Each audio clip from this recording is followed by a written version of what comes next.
Johannesburg motorists are being advised to express extreme caution on the roads this morning. Of course, this is due to service delivery protests in several areas. A video was earlier uploaded on social media showing protests very early this morning. Areas affected include Eldorado Park, Deep Kloof, Pimville, Meadowlands, Freedom Park and Fisherville in the south of Johannesburg. It's understood that the protests are against prepaid electricity in the Soweto area. Roads are reported to be open now as the debris has been moved. For the latest on the protests in and around Soweto, as well as the south of Johannesburg, we are now joined by SABC's Chriselda Lewis. A very good morning to you, Chriselda. It seems, though, just having a look at some of the people gathering behind you this morning, that the situation has not seemed to simmer down as the morning progresses.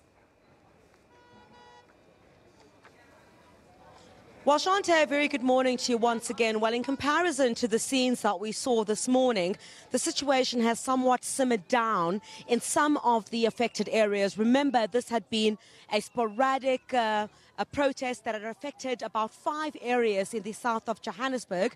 From where I'm broadcasting now here in Freedom Park, there are still pockets of violence that we have seen and quite a large police presence. In addition to what you saw earlier when I spoke to you, you still do have residents standing on the side of the road here and protesting, carrying placards as well, saying they're not prepared to move from here until someone in authority, either from the municipality as well as the Gauteng provincial government, comes to address them. You can see here there are still some of the tires that are being burnt at the moment, the debris as well that is also on the ground. There is quite a lot of learners who were chased away from school as well, or rather told to go back home as a result of the situation in this area.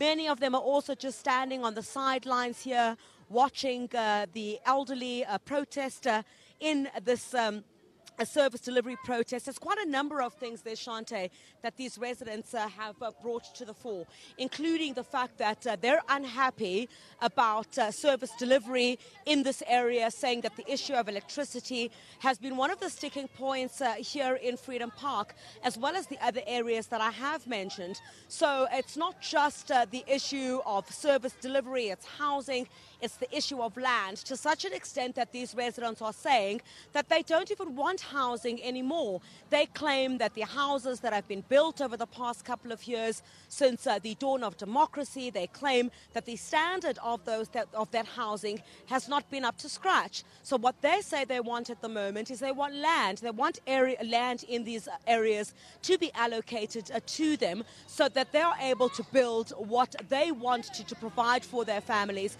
A few moments ago, Shante, I spoke to a woman in this area and she was telling me that she lives in her shack with 15 other people, and she basically said that the stand that was allocated to her some years ago was sold under her nose, and she says that's why she is participating in the action here today. And that's the sentiment that has been shared around this area as well as the other areas that we have visited. Now, police are leaving nothing to chance. While earlier on they did fire rubber bullets, they're leaving nothing to chance. They have covered majority of the provincial roads that were affected this morning, which basically brought traffic to a standstill, and they are maintaining law and order there. But what's happening now, like as you can see here in front of me, is these residents who have now moved in to the different areas and are protesting in the middle of the road. So what you have is police trying to monitor the situation on those provincial roads where now traffic has been reopened, and you have in these areas here in the middle of the street, inside these different areas that have been affected, you have these protests which are continuing.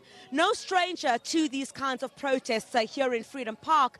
As I mentioned a bit earlier on as well there, Shante, is that we continue to see a lot of this action taking place, including here in Freedom Park, Eldorado Park, as well as in Lenasia, where we had broadcast from several weeks ago or several months ago, where the very same issues have crept in. One of the major issues, I think, which government has acknowledged is a major problem, is the issue of corruption. And corruption is one of the major things that has been highlighted here, Shante, where residents are saying, yes, there is a lot of work that has been done, but what you find is that corruption tends to creep in, and those who are meant to provide housing, whether it's at local level to these desperate communities, are not doing so. And it's basically houses for pals. They say that the issue of houses for pals has crept into these communities, and it's certainly something that we continue to hear throughout this morning. And every time we cover protests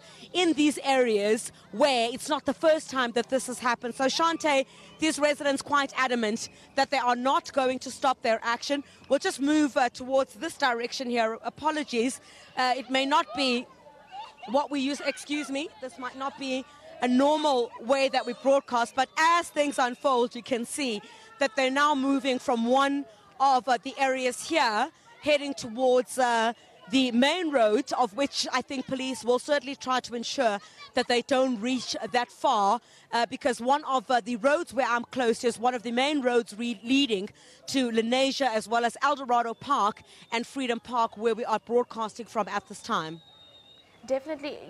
Chriselda, let's just talk about, what one of the residents had mentioned there earlier, those promises made by Paul Mashatile, and, them being one of the reasons why they have taken to the streets, waiting for Mr. Mashatile to, come forward with those promises that he had made.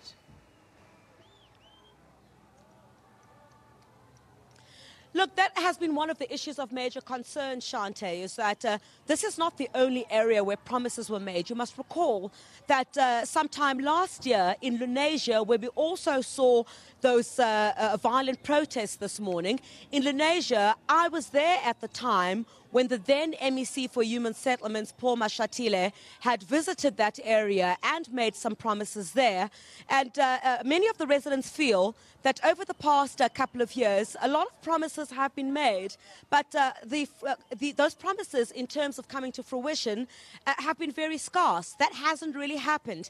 And even though there is areas where I'm sure those within the Gauteng provincial government would be able to take media around and show where there has been some work that has been done, where some of the concerns of the communities have been addressed. But the issue of corruption is really a sticking point in these areas, because I could practically walk down this road where I am, Shante, and show you some of the houses that have been built and that have been allocated to some individuals. But the argument that these protesters are making is that while the houses themselves have been built and have been allocated to some individuals, they feel it's quite suspect the manner in which those houses have been allocated, saying that the houses were allocated to some of the pals of those who are in charge of the distribution of those houses. So, a lot of digging, I think, that still needs to be done about how those houses themselves were allocated to these individuals, because you hear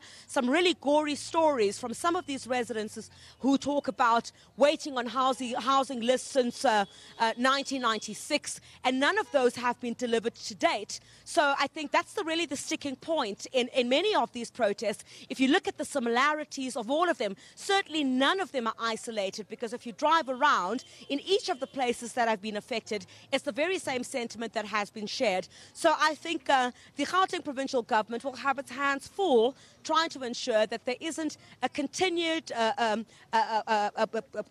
protest of this nature in the coming months, because a month does not go by, certainly, if we look at the statistics in terms of the violent protests that take place in these areas. So I think the municipality as well as the government itself would be quite trying to see how they would be able to deal with this situation as we head towards an election. And you know that campaigning for the elections themselves would start. In some areas we've seen a lot of electioneering taking place, even though it hasn't come out public. But you'd see a lot of that electioneering taking place, while these residents say they will use that as an opportunity to let those in power know that they're unhappy with the gains that have been made. Definitely. Speaking of the municipality, it's just gone at 10 a.m. and still no word from authorities. And, we've already been seeing the images and the videos that have been making their way throughout the course of the early hours this morning, even at some point bringing the whole Golden Highway in the south of Johannesburg to complete standstill. And we still seem to have no word from any representative.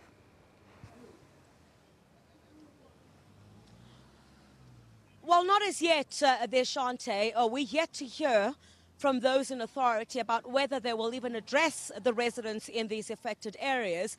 But what I can say is that, you would start to see quite a lot more of this kind of action if that doesn't happen.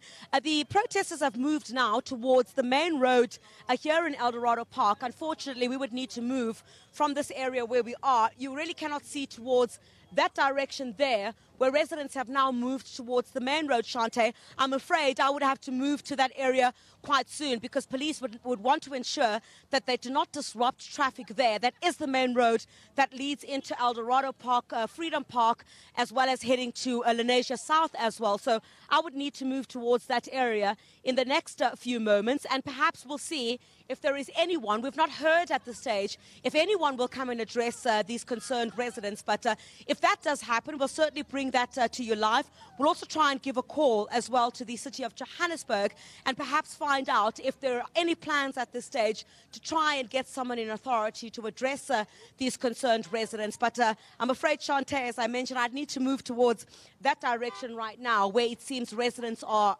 gathering once again. Definitely. We'll leave you to it. Chriselda Lewis, apologies, on the protests in the south of Johannesburg. Coming to us live from Freedom Park, saying at the moment the situation seems to have simmered down. Also taking us through a brief overview of the security and the policing contingent that now has seemed to move its way and make its way up to the main road to ensure that no further traffic is being diverted there this morning. We will be giving you updates on that.